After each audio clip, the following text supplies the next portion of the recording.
Next, we have candidate number 9, Miss Anne Gravis.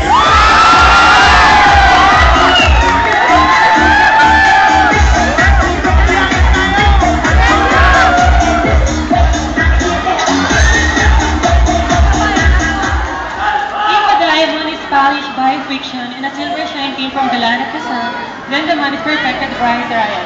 A pleasant evening to each and every one, the young lady who stand in front of you is a 20-year-old scholar, came from the land of peace and progressive community of Barangay Pinagtipunan General Clean. Maxine Magalona!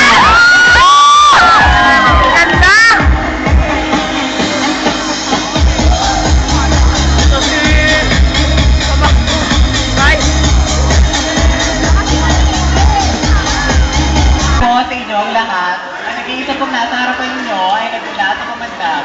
Ang nag-iisang Lily. Nag-iiwan ng mga katagang sa mata ng Diyos, sa mata ng tao, hindi masamang maging bakla. Sama, hindi lamang bakla. Again, Miss Maxine Magalona. Next, we have Era Madrigal.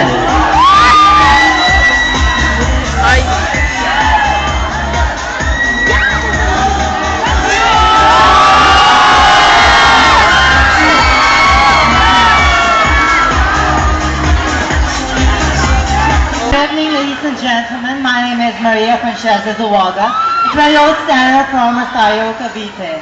I do believe that a man without a purpose in this world is like a ship without a rudder, away from nothing, no man. Ladies and gentlemen, please allow me to stand by the one and the only commandant girl, Miss Era Madrigal.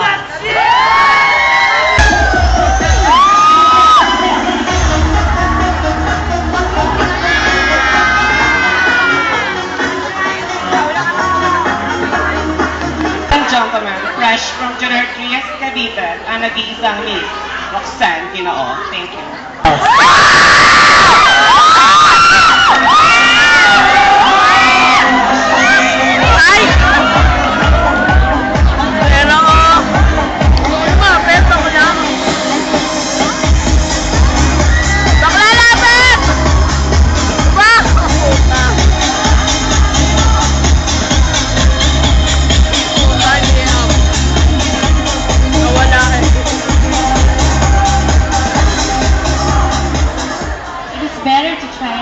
Than to say it cannot be done.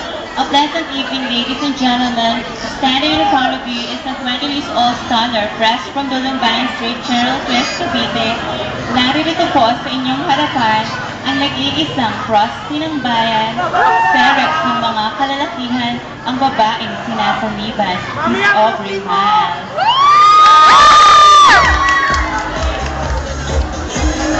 Next, we have Miss Ophelia. Pleasant good evening to each and everyone standing in front of you, 20-year of age scholar, taking EB Mass Communication and Broadcasting.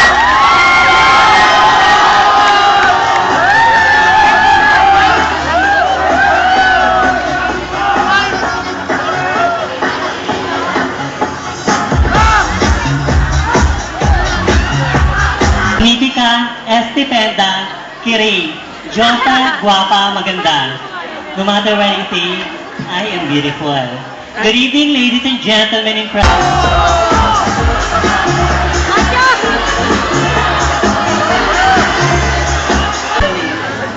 My name is Angel Oxin, all the way from Malabon, Tapia, General Trias, Cavite.